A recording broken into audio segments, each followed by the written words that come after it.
Pemirsa, terima kasih Anda masih menyaksikan Gapai Kemuliaan. Kita lanjutkan Ahilman. Iya. Ada beberapa pertanyaan yang menarik nih. Eh, ini masih soal menikah ya. Menikah dan tidak menikah lah gitulah. Ketika wanita menjadi janda karena mungkin ditinggal mati gitu ya, tinggal meninggal suami, sebaiknya tetap menjanda dengan dalih setia terhadap suami atau boleh menikah lagi? Oh, boleh lah. Boleh lah, ibu-ibu yang merasa sendiri silahkan. Iya. Gitu ya. Boleh menikah lagi, tapi Asal, dengan syarat. Yang pertama, kita harus menemukan sosok yang bisa membimbing kita dalam kebaikan. Jadi memahami pendamping itu bukan hanya sekedar punya pasangan gitu, tapi bagaimana dengan dia kita bisa lebih dekat dengan Allah gitu. Makanya ada orang yang memilih sendiri karena dengan sendiri dia bisa lebih tenang, itu nggak masalah. Karena dekat dengan Allah nggak harus ada atau tidak ada pasangan. Tapi kalaupun kita punya pendamping, rasa-rasanya akan jauh lebih sempurna gitu. Apalagi kalau hati merasa lebih tenang, Lebih tenang. gitu ya. Dan apalagi perempuan kan butuh pelindung. Iya. Butuh telinga untuk mendengarkan setiap keluhan-keluhan yang disampaikan. Mendengarkan aja loh ya, nggak Iya. usah pakai komentar gitu, itu penting loh. Iya, dan izin ya, kalaupun dia sudah punya anak, anak kita butuh ayah. Iya. Butuh sosok yang kemudian bisa membimbing juga dalam kebaikan itu. Jadi kalau ditanya mendingan nikah lagi atau enggak, ya kalau juga udah ada calonnya, udah srek, soleh, baik, kaya, Kenapa enggak ya? kasep, pinter, ya udah. Itu mah udah lengkap ya. Tapi timbang-timbang juga ya, maksudnya itu tadi ya, manfaat dan juga mudorotnya tuh lebih banyak Ya, yang mana. dan nanti kalau kan? kalau sudah memilih kalau memilih nikah lagi, belajar ya, jangan membandingkan Oh, nah itu penting. pasanganmu sekarang dengan Yang sebelumnya. suamimu yang telah wafat, karena nggak bisa dibandingkan, pasti beda. Karena yang sering terluka adalah ketika kita berusaha membandingkan. Dulu suami saya nggak begini, kok sekarang begini. Nah, itu yang bikin lelah gitu. Jadi ketika kamu milih untuk nikah lagi, berarti kamu menerima kekurangan apapun yang ada dalam dirinya gitu. Maka ada bahasa begini, cinta terbaik bukan tentang siapa yang datang pertama kali, Setuju. tapi cinta terbaik adalah tentang siapa yang dia bertahan sampai hari ini. Dan itu yang bisa kita hadirkan. Jadi kalau kita udah nerima lagi yang baru, Quote of ya the udah day. berarti udah nerima itu. Oke. Nggak usah mengulang-ulang apa yang sudah terjadi. Oke. Tapi kalaupun tidak menikah lagi juga tidak persoalan gitu. Karena perempuan itu beda sama laki-laki. Setuju. Relatively perempuan agak susah untuk Iya. melupakan itu. Iya. Beberapa maksudnya keluarga terdekat atau Ya. ya itu ya, keluarga atau saudara itu memang begitu. Katanya Tapi bilang- kalau laki-laki lebih mudah. Tapi saya enggak loh. Saya tuh susah loh melupakan orang tuh, bener. Susah gitu. Gimana nih? Oh, gitu. Jadi suka, kan orang mah gampang ya lupain tuh. Wah gampang laki-laki mah, buat saya enggak. Saya tuh kalau udah ada beda. satu orang di hati tuh gak bisa lepas begitu saja gitu. Teh Lina, istri. Iya ya, jadi setia ya insya Allah Iya. ya, gitu. Jadi Setia, bener. Amin. Ya Allah. ya kan siapa tahu godaannya banyak gitu ya, oh enggak ya. Iya mungkin ya. Tapi Makanya intinya bahwa boleh lah itu tadi ya, menikah lagi itu boleh. Yang bisa menakar, yang bisa Iya. menimbang itu kita kok. Gitu. kita dan juga izin kalau udah punya anak, tentu anak. Setuju, Maka harus ya. dilibatkan Ya. komunikasi sama anak.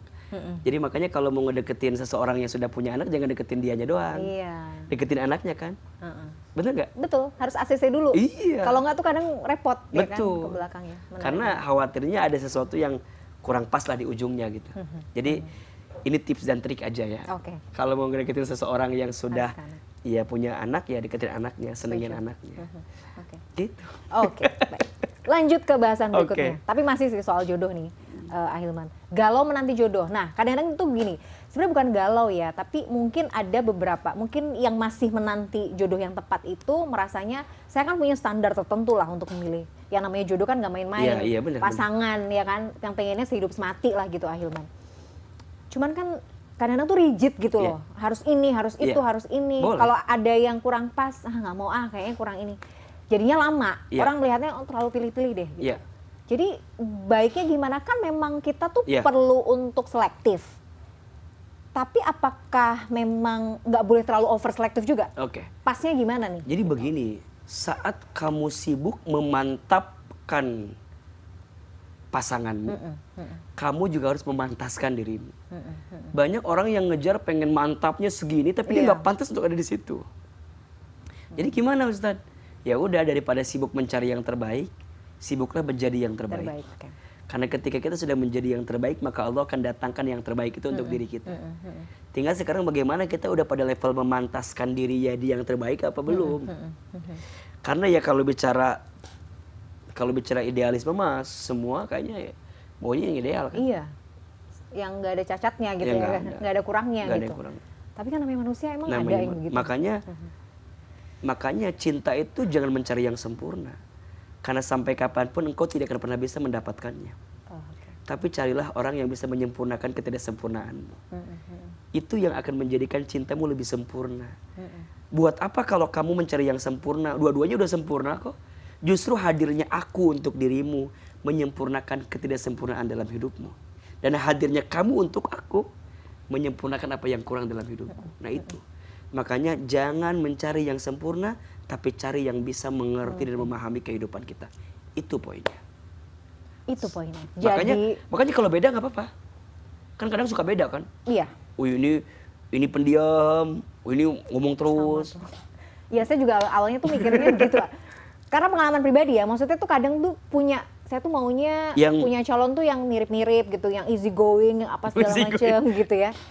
Tapi ternyata jodohnya tuh ternyata bisa beda loh, 180 derajat loh.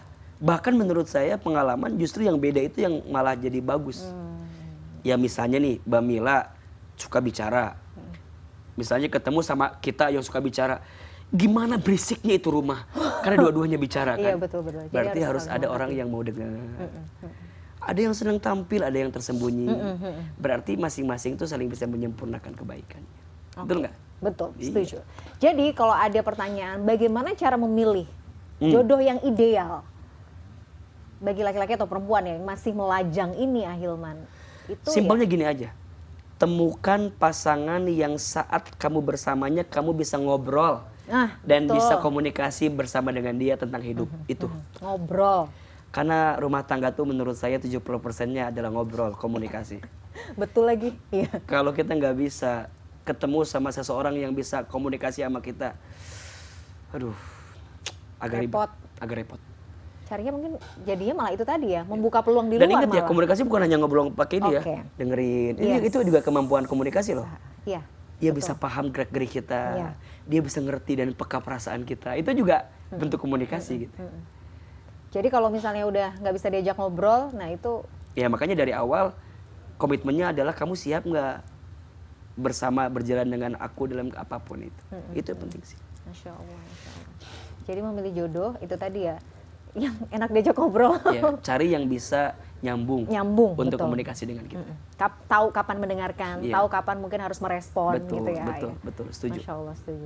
Oke, sama itu tadi yang 4 yang poin memilih jodoh ya. Iya. Yang melihat dari parasnya, hartanya, nasabnya, keturunan, agamanya. Tapi yang paling utama adalah agamanya.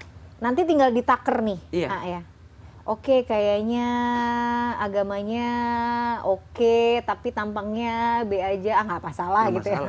Jadi ibaratnya gini, jadi paras 0, harta 0, nasab 0, agama 1.